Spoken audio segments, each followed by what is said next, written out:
Lisanen. We are now on the 14th Sunday in Ordinary Time. In today's Gospel, Sam questions Jesus' competences after hearing his teachings in the synagogue.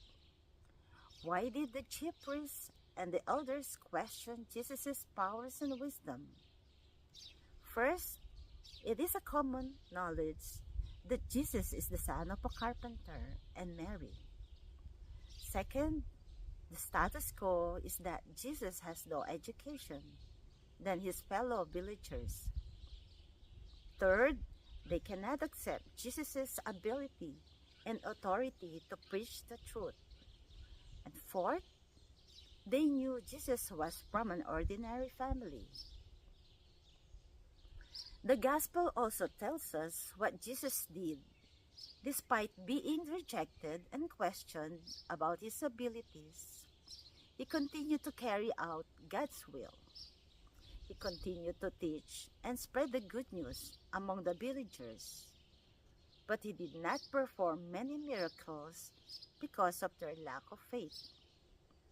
My dear brothers and sisters, the challenge is, even if we are not recognized or welcomed by the people we serve, as long as we know that this is the Father's will, we must continue to carry it out.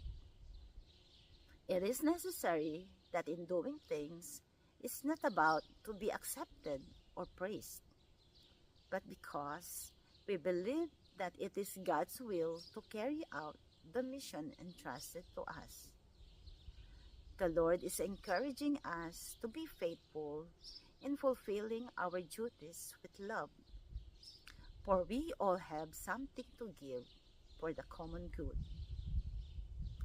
Rejection did not bother Jesus since God's wisdom resides in him, as does the Father who sent him. Jesus' wisdom comes from both heaven and earth, since he is both God and completely human.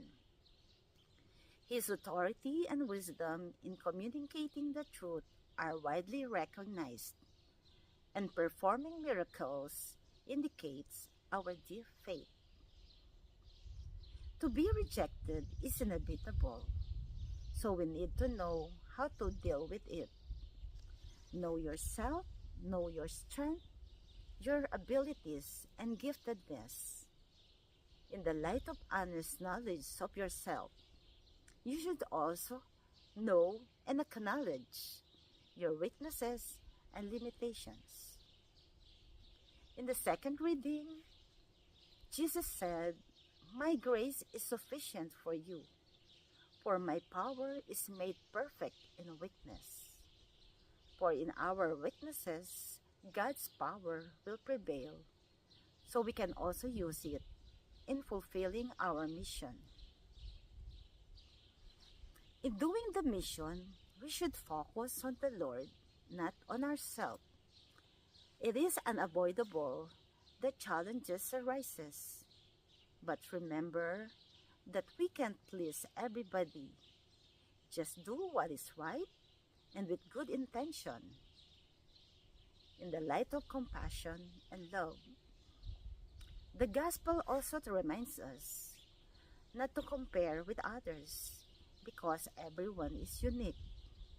We all have something to contribute to the whole. Instead of being jealous of the gifts given to us by the Holy Spirit, we should celebrate for the common good and avoid being a hypocrite. Instead, remain in truth and be faithful to our Lord Jesus Christ.